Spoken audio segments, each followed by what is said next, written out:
Welcome to another episode, guys. My name is Gene. I'm JAXTWIN, and on this channel we talk tech. In today's video, we're going to be doing a second look at the Samsung Galaxy Fold 3, a phone that I actually picked up last year, and I actually bought it again to do another video.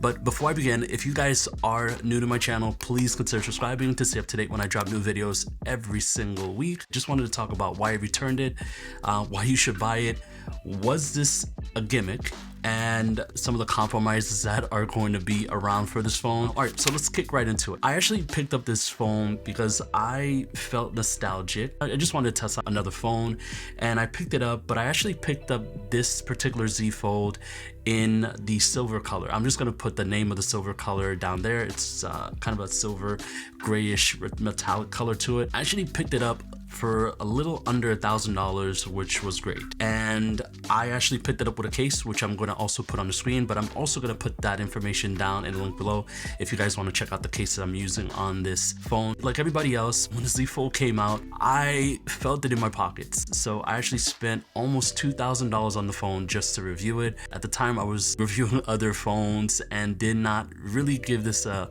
honest chance. So that's primarily why I returned it, and I really wanted to talk about price for a second and like how psychological price is, especially when it comes to phones like this. A lot of my sentiments towards this phone have shifted because of the price. I mean, $2,000 is still a lot of money for a phone. Now that I was able to get it at a more reasonable price, you know, I felt like I'm giving it an honest chance, if that makes any sense. I've had this phone for about 2 weeks, maybe 3 weeks at this time, and in terms of using it daily, I remember why I returned it because of some gripes that I had with the phone. But after I really invested and I downloaded the apps I used, I started taking pictures with it, started recording some videos with it, this phone quickly grew on me, and this phone is quickly becoming one of my favorite phones, if not my favorite phone right now. My favorite phone right now is the S22 Ultra, but this phone is a great phone if you're someone who's considering buying a tablet to begin with, or someone who likes to binge content, or for that professional or creative that needs a bigger screen. Now, why it works for me because of YouTube and because of what I do with it outside of work and YouTube, having that tablet of a screen, it's so clutch because there's times where I just needed to look at a spreadsheet, a larger PDF, or scroll around a document. It made that whole experience so much more enjoyable. I like the fact that I'm very limited to that 6.2-inch screen. If I need, I have the option of kicking it up to that 7.6-inch screen, which is fantastic. I really think the design of this phone is one of the best that I've seen. I don't think Samsung at the time really considered how you would protect this phone. When I went to go buy a case for this phone, the midsection here was always kind of open. So I felt kind of hesitant about buying a $2,000 phone that can get scratched up pretty quickly, especially that visible side. Now, when we move on to the actual screen, the screen is gorgeous. Screen is probably one of the best screens that I have seen on a phone or a tablet phone. You have so much real estate when it comes to viewing your apps. In terms of just flying through the phone itself, it's been a pleasure. I think in this whole time, I've used the phone for almost a month.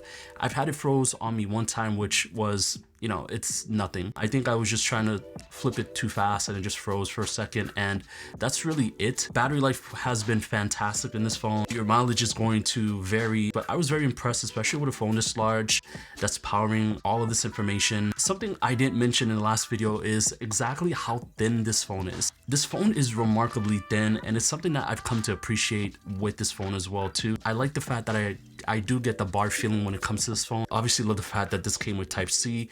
I obviously like the fact that they kept it very simple. It's not anything crazy. I do also like the fact that you also have the ability to prop it into this foldable layout where you can watch your videos if you need to, or whatever it is that you're working on. Having that extra option is so clutch. This phone feels a lot sturdier than the last phone I bought. And that's another mention that I didn't consider at the time, is that the phone that I bought, I don't know if it was my phone or my batch, but it didn't feel sturdy. I ended up having to return it, and that was kind of a big concern for me too, especially, you know, like I said, you're paying $2,000 for a phone. I think at least the phone should feel somewhat well made, but this one, very well made. I'm so happy I ended up getting this one over the black one again. Just love the color, and camera's, you know, pretty good on this phone. I actually do find myself using it a lot. The front camera is actually pretty good. I actually considered vlogging with the front camera, and I think especially for a phone like this, I didn't expect anything dynamic when it comes to the front camera, but I thought the front camera was pretty good, and the back camera obviously is awesome. And I did take a couple of pictures and did post it on my Instagram, so if you guys want to check some of the pictures that I did take with it, it'll be some of my most recent pictures. Call quality is great on this phone. I haven't had any issue on this phone. The speakers sound pretty good, but overall, I'm definitely glad I bought it over again. And this brings me to my next point. Was this whole thing a gimmick? I don't think it was a gimmick. I actually do think that these phones do have a future, a very bright future.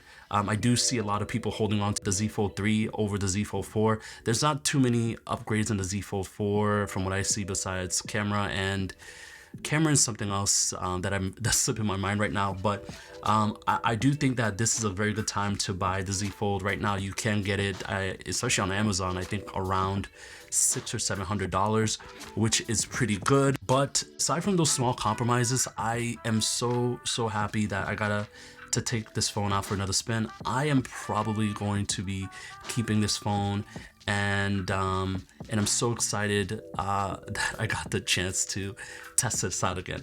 So again, design is very good. Battery life is very good. There are obviously some compromises that you're going to make when it comes to this, especially using this type of phone. You really have to ask yourself if you want that tablet experience. And I think that for me as a creative, and I think that if you're someone who's, you know, a busy person that runs a calendar, if you're someone that needs that extra real estate, if you're someone that binges a lot, this is the phone for you. I definitely recommend getting this phone. And that's pretty much my second look at the Samsung Galaxy Z Fold. Definitely a buy in my book. But that's pretty much it, guys. Thank you so much for watching. Please consider subscribing if you like this video. Please consider sharing this video if you like this video. Hit the notification bell to be notified when I drop new videos every single week. And as always, until my next video, peace. Peace.